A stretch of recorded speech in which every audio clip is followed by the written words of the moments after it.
आप हैरान होंगे कि यूके में एक ऐसी ट्रेन भी है जो बग़ैर किसी ड्राइवर के चलती है। जी हाँ, इसका नाम है DLR। और अब ये कैसे चलती है, अब आप इस वीडियो में हम आपको बताएंगे। हर ट्रेन की जो एग्जैक्ट पोजीशन है वो जो वायर्ड होती हैं उसके ज़रिए मुहैया की जाती है। ये वायर्स ट्रांसमिट सिग्नल करती हैं। ये ट्रेन से भी सिग्नल लेके जाती हैं और वापस ट्रेन से इधर आती हैं।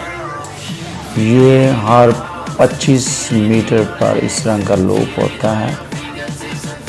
ट्रेन जो है वो काउंट करती है कितना टाइम लगता है इस एक लूप पर जो 25 मीटर के फासले पर आता है। और यही सबसे अहम सिस्टम है इस पूरे बग़ैर ट्रेन के सिस्टम चलना। ट्रेन जो है वो कैलकुलेट कर सकती है जो डिस्टेंस है बिकॉज ऑफ इलेक्ट्रिक सिग्नल्स जो इससे ट्रांसमिट होते हैं।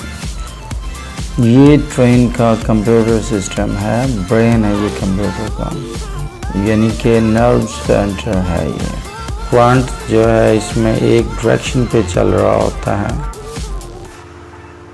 जैसे ही इस पॉइंट पे आती है तो 180 डिग्री पर वो मूव कर जाता है। इसको फेज़ चेंज कहते हैं।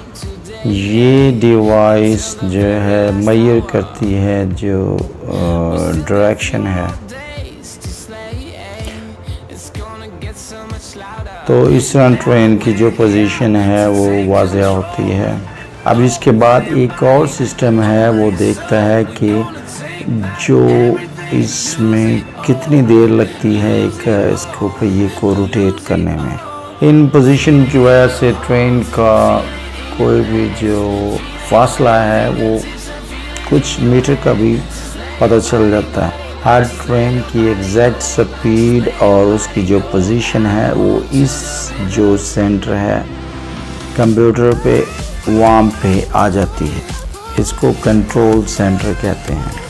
और कंप्यूटर सिस्टम यहाँ पे जो होता है वो देखता है कि ट्रेनें कितनी करीब हैं एक दूसरे से, और वो इंफॉर्मेशन दोबारा वापस ट्रेन को भेजी जाती है। इसको मूविंग ब्लॉक टेक्नोलॉजी कहते हैं।